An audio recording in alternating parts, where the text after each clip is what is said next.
I didn't even know an HOA could be inherited.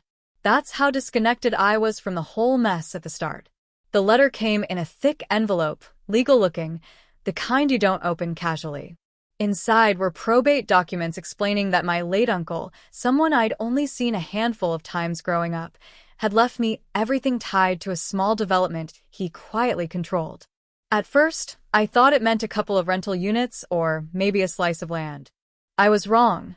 Buried in the paperwork was a line that made me read it 3 times just to be sure. I had inherited the controlling interest of the homeowners association itself. Not a house, not a lot. The HOA, the contracts, the reserves, the authority, the voting power, mine. It felt abstract, almost fake. HOAs were something you dealt with, not something you owned. That illusion shattered the moment I drove out to see the place. The neighborhood looked calm enough. Trimmed lawns, matching mailboxes, identical fences, everything screaming managed. But the tension was obvious the second I parked. Curtains shifted. Doors opened and closed a little too quickly. People were watching. I hadn't even stepped out of the car when a woman stormed across the street. She was older, sharp-eyed, with that particular expression that mixes entitlement and suspicion. Arms crossed. Chin lifted. She didn't introduce herself. Didn't ask who I was. She told me. I'm the HOA president, she said. And you're parked in violation. That was my first encounter with Karen. I calmly explained I was there regarding the estate. Her reaction was immediate and explosive. She laughed. Loudly. Dismissively. Then she said something I'll never forget. That's not how this works. This neighborhood belongs to us. Us. Not the homeowners. Not the community. Her. What I didn't know yet, but would learn very quickly, was that Karen had just been released from prison 6 months earlier. Fraud. Embezzlement. A conviction tied to a different HOA 2 counties over. Somehow, despite that history, she'd wormed her way into power here. And she had no intention of letting it go. When I mentioned my uncle's name, her face changed. The confidence cracked for half a second before snapping back into place. She told me he was irrelevant, that his involvement had been phased out, and that the board had already handled succession. Handled it how, she didn't say. I went home that night and read every page of the documents. The deeper I went, the uglier it got. My uncle hadn't just been involved. He had designed the entire HOA structure decades earlier. The bylaws, the land covenants, the financial controls, and crucially, a clause that transferred full authority to his heir if he died without a successor. Which he had. Which meant Karen wasn't just wrong. She was sitting in a position she legally did not hold. The next morning, I requested the HOA's financial records. That's when the calls started. Voicemails, emails, messages dripping with fake politeness and thinly veiled threats. Karen warned me not to disrupt the community. Another board member suggested I'd misunderstood the paperwork. By the afternoon, they escalated. Police showed up at my hotel. Karen had reported me for harassment, claiming I was impersonating an HOA official and threatening residents. Standing there, watching the officers compare her statement to my legal documents, I realized something important. This wasn't going to be a quiet inheritance. It was going to be a war over control. And Karen had no idea she was already standing on land she no longer owned. And Karen had no idea she was already standing on land she no longer owned. The police didn't arrest me that day, but they didn't apologize either. They did that careful thing cops do when they don't know who's lying yet. Neutral faces. Polite distance. One of them asked me to stop contacting the HOA until things were clarified. I agreed because I already knew something Karen didn't. Clarification was exactly what would end her. The moment they left, Karen went on the offensive. Within hours, a community-wide email went out, sent from the official HOA account, claiming that a disgruntled outsider was attempting to seize control of the association through manipulated probate paperwork. My name wasn't mentioned, but the message was clear. I was framed as a threat, a scammer, someone dangerous enough to warrant police involvement. That's when residents started reaching out. Quietly at first. One homeowner emailed me screenshots of fines they'd never understood. Another forwarded notices threatening liens over things as small as mailbox paint shades. A third told me Karen had once tried to enter their garage for inspection without permission. The pattern was obvious. Fear. Control. Money. I took everything to an attorney who specialized in HOA governance. He read the documents once, then again more slowly. Then he leaned back and said something that stuck with me. You don't just have authority. You have exclusive authority. The board exists at your discretion. Karen wasn't just overstepping. She was impersonating leadership. That's a felony. The attorney advised me to do one thing immediately: formally assert control. File a notice of succession, freeze the HOA's discretionary spending, and demand an emergency board meeting, chaired by me. I sent the filings that same afternoon. Karen responded within an hour. She didn't argue legally. She didn't dispute the clause. She didn't provide counter-documents. She threatened me. Her email accused me of harassment, trespassing, intimidation, and attempting to destabilize a functioning community. She warned that if I set foot in the neighborhood again, she would pursue all legal remedies. Then she made her mistake. She attached financial statements. Statements she shouldn't have had access to anymore. My attorney smiled when he saw them. Good, he said. Now we have proof she knows she's acting without authority. That night, I filed a formal injunction removing Karen and the existing board from operational control pending review. The bank accounts were locked. The HOA management company, previously instructed to ignore me, suddenly changed their tone when they realized who actually signed their contract. The next morning, Karen showed up at my attorney's office. Unannounced. Unhinged. She yelled in the lobby. Accused me of ruining her life. Claimed the HOA owed her for years of unpaid effort.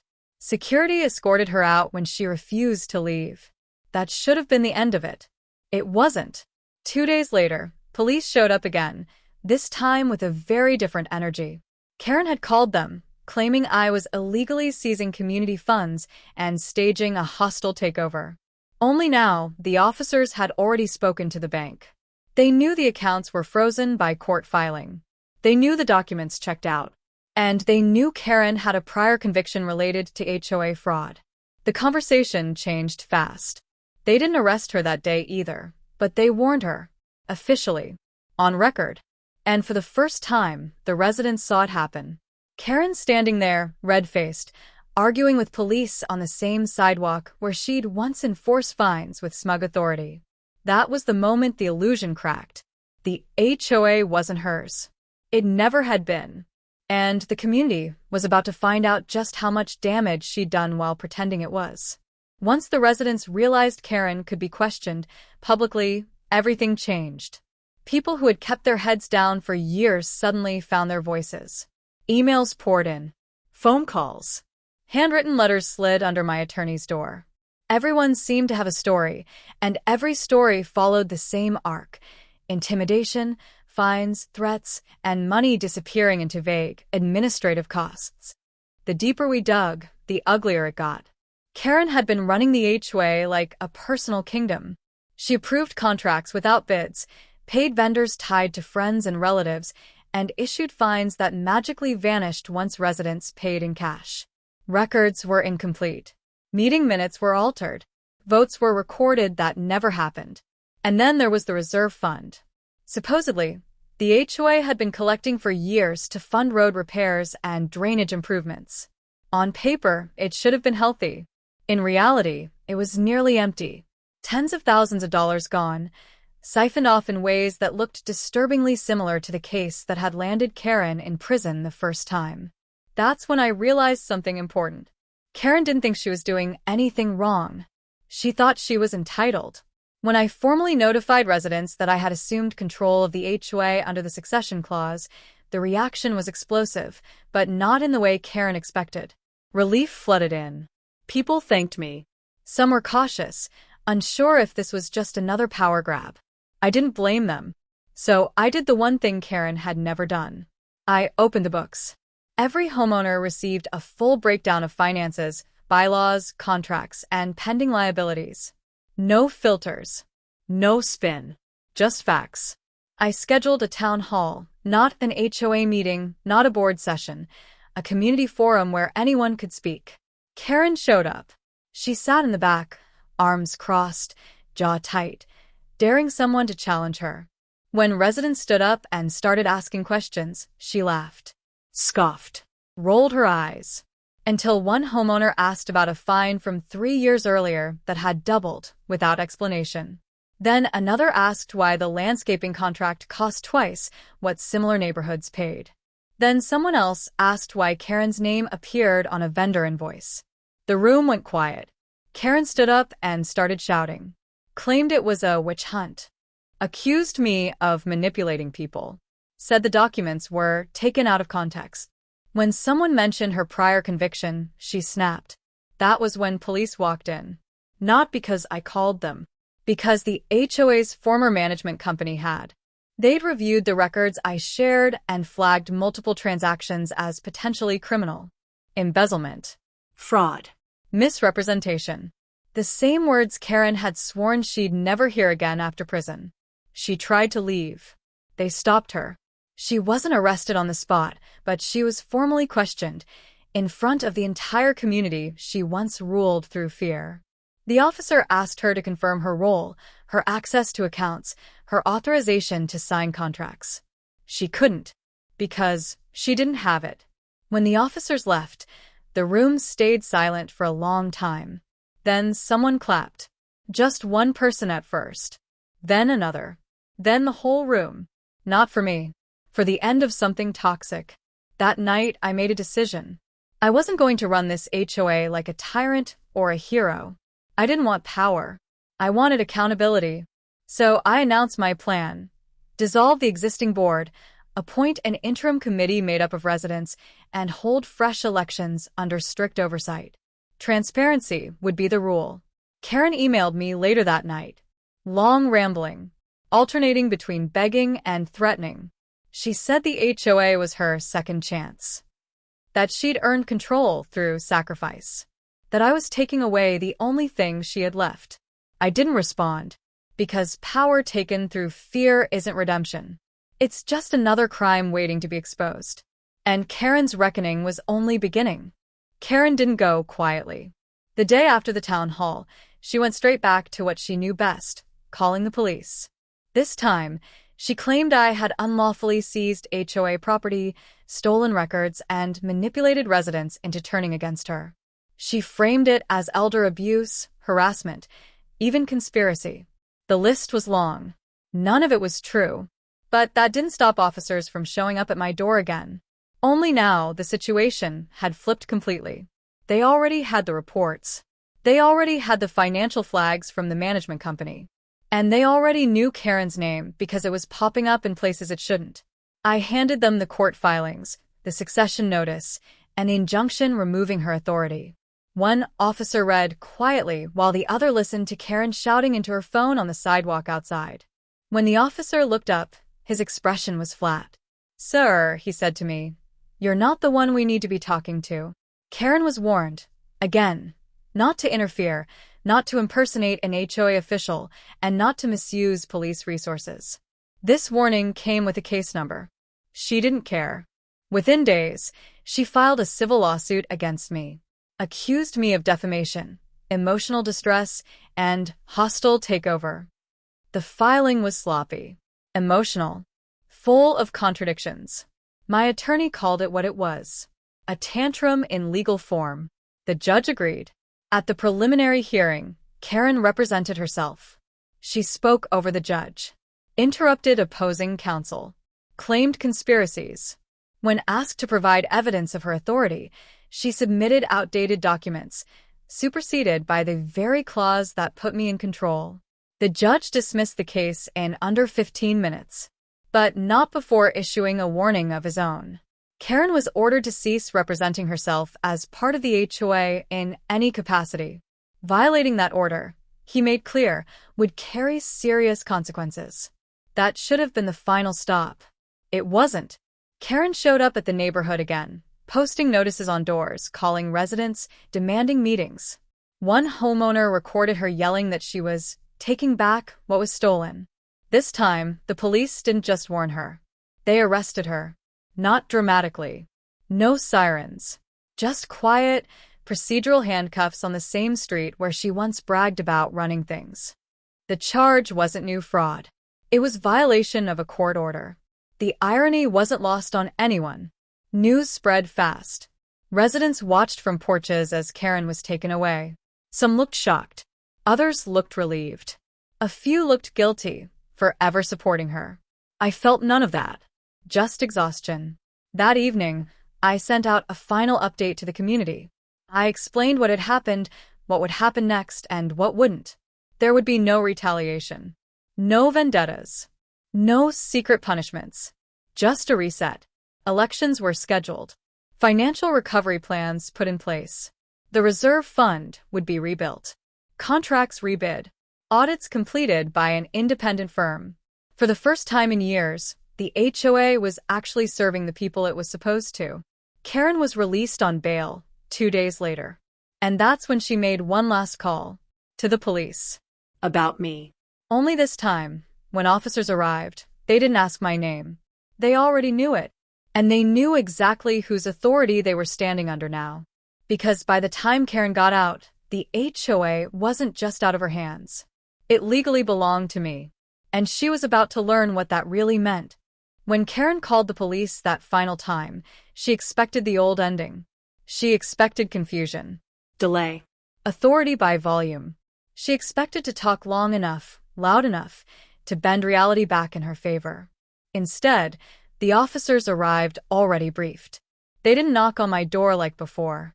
They walked up calmly, asked to see the property office, and requested copies of the latest HOA filings, my filings. One of them glanced at the name on the paperwork, nodded, and said something I'll never forget. So you're the one in charge now. Karen stood at the edge of the sidewalk, phone still in her hand, realizing too late that the script had changed. She tried to speak. Tried to explain. Tried to reclaim the narrative. The officers didn't engage. They informed her, politely, firmly, that she was no longer authorized to contact residents, represent the HOA, or involve law enforcement in HOA matters. Any further attempts would be considered harassment. And then they left. No warning this time. No discussion. Just finality. That was the moment Karen lost the last thing she'd been fighting for, relevance. Over the next few weeks, the neighborhood transformed, not physically but emotionally. People stood straighter. Conversations happened in daylight instead of whispers. For the first time in years, residents felt like participants instead of targets. The audit was completed shortly after. It confirmed what we already suspected: misappropriated funds, falsified records, unauthorized contracts. The findings were forwarded to the appropriate agencies. I didn't announce it. I didn't need to. The truth has a way of spreading without help. Karen stopped emailing. Stopped calling. Stopped showing up. I later learned she'd moved out of the area entirely, selling her house at a loss. No goodbye. No final statement. Just gone like every authority figure who mistakes fear for loyalty. As for the HOA, I didn't keep it. That was never the plan. Once the elections were completed and a resident-led board was seated, one chosen by transparent votes and strict term limits, I formally relinquished my controlling interest. The succession clause had given me power, but it had never obligated me to hold on to it. Power is useful. Ownership of power is optional. Before stepping back, I made one final change. The bylaws were amended so no single individual could ever again accumulate unchecked control. Financial oversight was mandatory. Police involvement required legal review. Emergency powers were narrowly defined. Karen-proofing, some residents joked. They weren't wrong. On my last day acting as head of the HOA, I walked the neighborhood alone. Same streets. Same houses. Completely different feeling. A few people waved. One thanked me. Another apologized for not speaking up sooner. I told them the same thing every time. This only worked because you didn't stay silent. The HOA Karen had terrorized wasn't destroyed.